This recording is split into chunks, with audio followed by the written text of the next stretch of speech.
नमस्कार मित्रांनो, संकल्पाची उडान या यूट्यूब चॅनलवरती तुमचे स्वागत आहे. प्रेमाची गोष्ट या मालिकेच्या आजच्या भागात सुरुवातीला सागर स्वातीला घटस्फोटांच्या पेपरवर सह्या करायला सांगतो. मुक्ता त्याला अडवायला जाते, पण तो ऐकत नाही. स्वाती आधी सह्या करायला नकार देत असते, पण नंतर तिला कार्तिकने केलेला फोन आठवतो.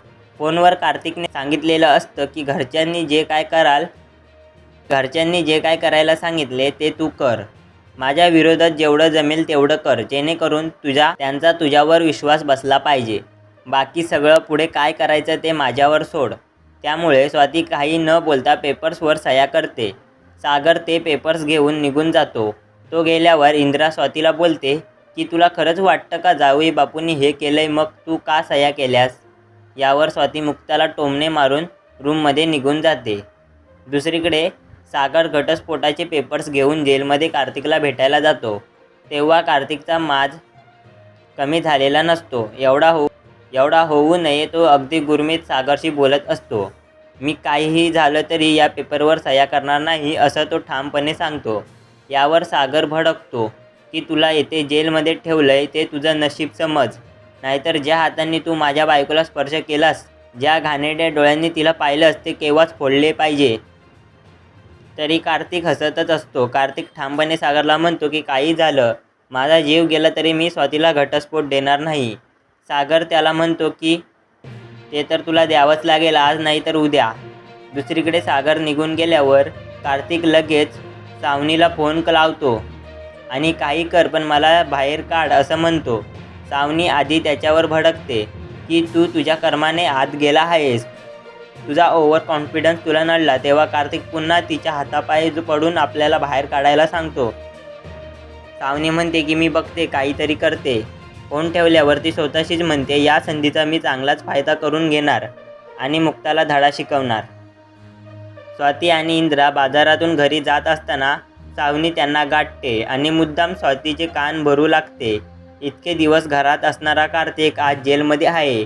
सागरने घरातल्या माणसांसोबत असं करायला नको होतं. तो पूर्वी असा नव्हता. मी त्याची इतकी वर्ष बायको होती, त्यामुळे मी त्याला चांगलीच ओळखते. आता नक्कीच त्याचे कुणीतरी कान भरले असणार.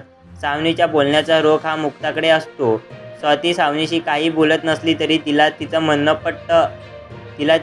पटत असतं आणि तिच्या मनाला मुक्ताबद्दलचा राग वाढत असतो. सावनी इंदिरा आणि स्वातीला म्हणते, मी या घरात होती तेव्हा कधीच कोणाच्या वाकड्यात गेली नाही, कोणाची नाती तोडली नाही आणि मुक्ता अख्ख्या घराला तोडायला बसली आहे. इंदिरा तिला सुनावते की तू काही वेगळं केलेलं नाहीस, त्यामुळे तू गप्प बस. आतून तिला सावनीचं म्हणणं पटतं. स्वाती आणि इंदिरा घरी आल्यावर मुक्ता काळजीने तिची विचारपूस करते. ती एकटी नाही आहे, अख्खं कुटुंब तिच्यासोबत आहे असं तिला सांगते. स्वातीने जॉब करावा, स्वाभिमानासाठी 4 पैसे कमवावे अशी कल्पना ती स्वातीला सुचवते. पण इंदिराला काही पटत नाही. तिला वाटतं की स्वातीने इकडे राहायला हवं, तर तिने आपल्याला पैसे द्यावेत. या हेतूने मुक्तीला जॉब करायला सांगते. त्यामुळे इंदिरा पुन्हा एकदा कांगाऊ करू लागते. ती मुक्ताला म्हणते की माझ्या नवऱ्याला माझ्यापासून दूर केलंस, माझ्या सागरला माझ्यापासून दूर केलंस, माझ्या जावयाला जेलमध्ये टाकलं आणि लकीचं तर सारखा राग करतेस. तुला माझा हसता खेळता कुटुंब बघवत नाही. मुक्ता तिला समजवण्याचा प्रयत्न करते, पण ती ऐकून घेत नाही. इतक्यात सागर घरी येतो.